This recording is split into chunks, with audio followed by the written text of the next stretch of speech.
one of the things that I hear from clients a lot, particularly when they're dealing with some level of narcissism in their ex, is about the lies, right? This is something that we all struggle with. And, a lot of times, especially with somebody who is having those narcissistic tendencies, everybody around you seems to believe them, right? Because they're usually very charismatic. They're usually able to manipulate easily, right? And so they kind of have this skill set to where everybody around them tends to believe them. And so when you're in front of the court or a child expert or anybody of that nature, I think this is a big concern for a lot of clients. And they say, why does this happen? Why does this person is able to get away with these lies and saying all of these lies when there's no foundation for any of it? And is there anything I can do to expose it?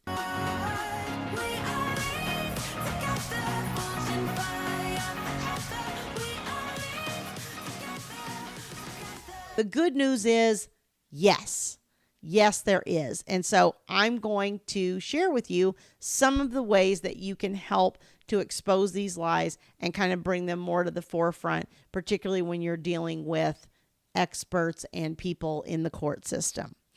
Now, when we start to analyze this, you always have to start with, what do you have control of? Okay, so we know we can't make the narcissist stop lying, right? Or the high conflict type of problem person that you're dealing with.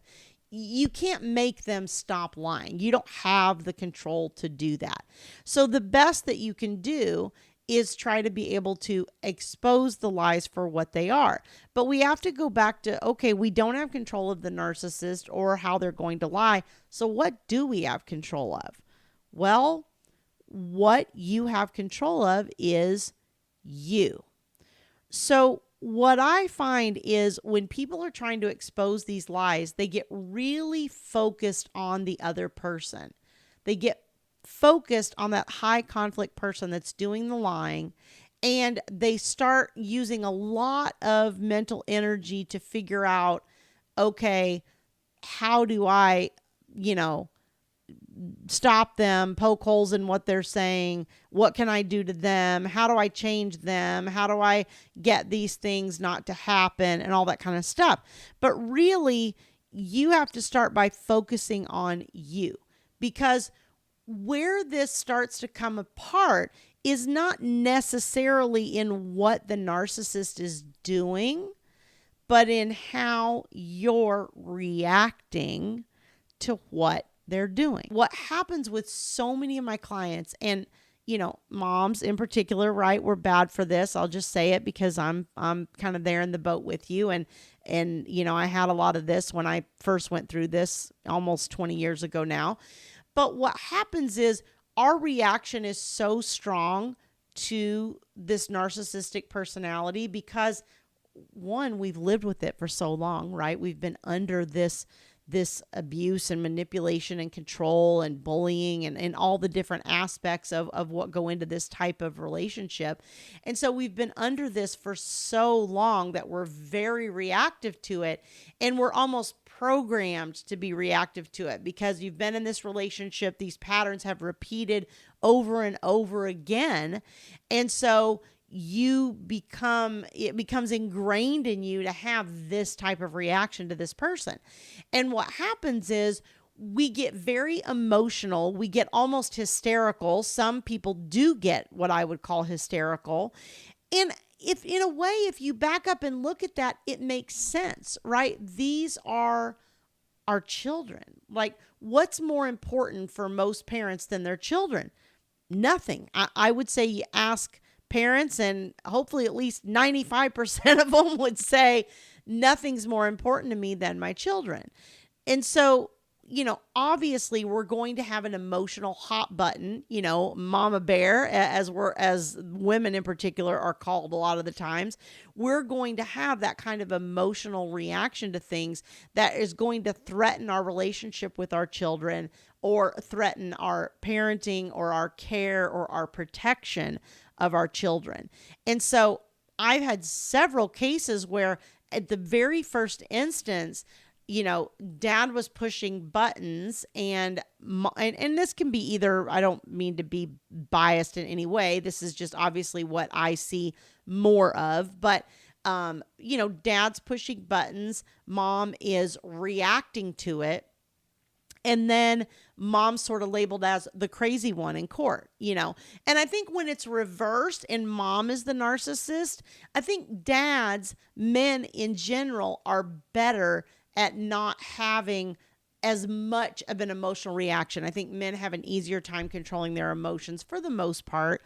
That's not obviously 100% across the board, but for the most part, I think men are a little bit more able to detach emotionally than women are. We're very emotional, nurturing, connecting creatures. And so that emotional aspect of it is very hard to disconnect from. And so you've been in this emotional relationship with this person, and then they're pushing buttons and they're threatening, your relationship and your ability to parent and your connection with your kids. And then shock, you react. I don't think that's abnormal, but I will tell you that unfortunately, that doesn't play well in front of the court. They will usually shoot themselves in the foot over the long haul. The problem is we have to have the patience to step back and let them do that. That's kind of how the system works. And so if you can step back and just let them shoot themselves in the foot, then eventually you'll get the outcome you're looking for. And the reason that happens, I think, is because most of the time that person is either doing it for because of you, because of like the narcissist is still trying to control you, still trying to manipulate you, or they're worried about how they're going to appear to other people. Well, I can't not have time with my children because then other people won't think I'm a good parent. And we all know I'm a fantastic parent, right? Because I can't see myself any other way. And so you have to understand that their reasoning sometimes feeds into other issues that has more to do about themselves. That's the nature of narcissism, is it has more to do with themselves and their own reflection of themselves than it does to do with the children. The next piece that I think is really critical that people overlook a lot, that you can modify in order to deal with the lies, is your communication with them. So again, so often what happens is they'll say something like, let's say you're using a parenting app, or even if you're using email or text messages or whatever, and they'll say something and it's not true. And so what people do a lot, what I see clients do a lot, is they'll want to go in and give the whole explanation of why this statement wasn't true. And so, you get 2 or 3, 4 paragraphs. If you're writing that much in the volume of what you're communicating, I can already tell you're writing too much. And again, what happens is, even if these pieces become submitted as evidence, there's so much volume there that the court's like, I don't want to read these people's back and forth and blah, blah, blah, and blah, blah, blah, and I don't agree, and me neither, and, just the blah, blah, blah, blah, blah, blah, blah, back and forth that people do that is very, very typical, that the court sees all day, every day, day in, day out, and they're just like, oh my goodness, can't these people get along? So a lot of times when somebody says something, I will tell a client a lot of times, don't even respond to that. If there's no question in there and it's all just attacking you and those types of things, you don't even respond. Now, if there's something in there that's a really heavy allegation, like, you beat our child and they came back with bruises all over them, then I would probably respond to that and say, that's not true. And that would be the end of it. Because if it's not true, absent them having evidence that it's true, you don't really need to do anything. And also, a lot of times, it's not even that the other person, who's the high conflict person, is really intending to use this in court or do any of those things. They just want to manipulate you with it.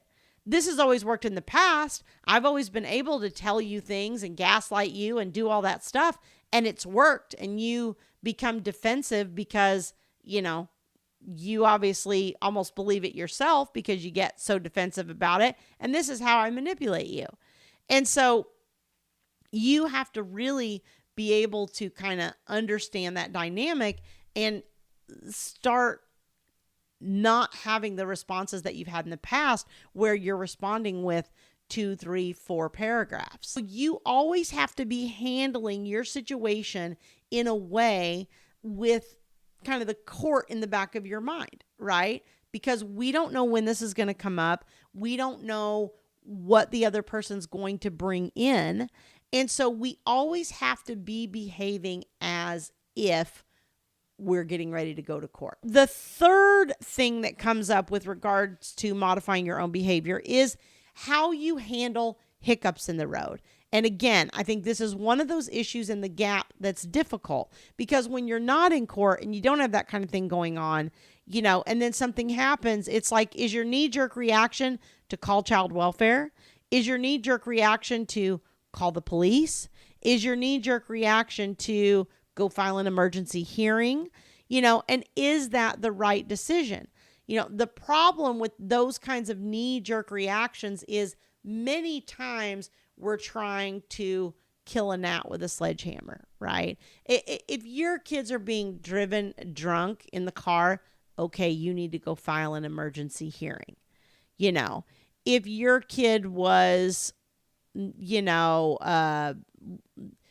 15 minutes late, dropped off, okay, we're not filing an emergency hearing over that. If your kid was, late to school that day, or, it has to be some sort of imminent, what the court perceives as imminent danger, usually for them to give some sort of emergency order. And so, but I find that what happens is when these unexpected disagreements or bumps in the road happen between the parties, usually, one person will kind of overreact. And again, this goes back to your emotional interaction with this person. So many times I see people fly off the handle and, call child welfare for everything. Well, next thing you know, you've got 6 child welfare reports that came from you about the other parent. And then the court's going, okay, well, all of these ended up unfounded. There were no issues. The other parents, called 6 times, because they got emotional or whatever. And now you start to make yourself look like the bad person, or if the other person's doing that, they're starting to make you look like the good person. So that's good. You can take advantage of that part of it. But really, it all comes down to how do you disengage from the conflict when those bumps in the road occur? And that can be really difficult to do when you're dealing with somebody that's a narcissist, because they're going to try to suck you in. They're going to try to blame you. They're going to try to do all of those typical things that they normally do. And your job is to not react, not argue with them in your communication, and not, call CPS or the police or whatever, unless that's an appropriate action to take in this circumstance. And so being able to, again, control that emotional reaction. Modification of your own behavior isn't easy. I know you'd rather me just whip out my magic wand and fix your narcissist for you. But the thing that I'm going to tell you is I have clients over and over that are absolutely shocked by how much it shifts the narcissist behavior when they shift their own behavior. Because what happens is you shift what you're doing. You're not reacting to them in the same way that you used to. And all of a sudden they go, okay, what's happening? I don't know what to do. Why is this person not behaving in the way that they're supposed to when I manipulate them, right? That's usually very confusing. And Thomas used to call this like a judo move. You just want to kind of get out of the way and let them fall, right? Because when you stop doing what you've historically been doing, they've got to change what they're doing. I mean, law of nature says they've got to change what they're doing. You're not going to get the same reaction if you do something different. And so that can take a lot of practice, and the more education you have around it, the more support that you have around it, the better and better you will get at it. And eventually things will happen and you'll know exactly what the right thing to do is. And when you get there, that's where you start to get a place of peace, of stress-free, of everything that other person does not being a punch in the gut for you. And that's really my goal, is to help you get to that place where you can have peace regardless of what your co-parent is doing. Because when your happiness and your joy and all of those things are dictated by the other person, then you don't have control over that, right? Then you're at their whim, which is the exact place we're trying not to be if we're getting out of that relationship. So if we want to break free from that relationship, we've got to train and condition ourselves to get to a point to where those things don't affect us and don't bother us. And it is possible. Trust me, I've seen it happen over and over and over again with clients. It is possible. So don't give up hope. Educate yourself, get support around you, and learn how to modify your behaviors in the form of your reactions, your communication, and handling the bumps in the road so that you can achieve that peace for yourself and for your kids. All right. Thanks for joining me. If you are listening to me on YouTube, please hit like on this video and subscribe to the channel so you get notified as new videos come out. If you're listening to the podcast, don't forget to rate and review, and also subscribe so you get notified as new podcasts are released each week. And I'll see you soon. We'll grow in number, fueled by them to see the horizon, turn us to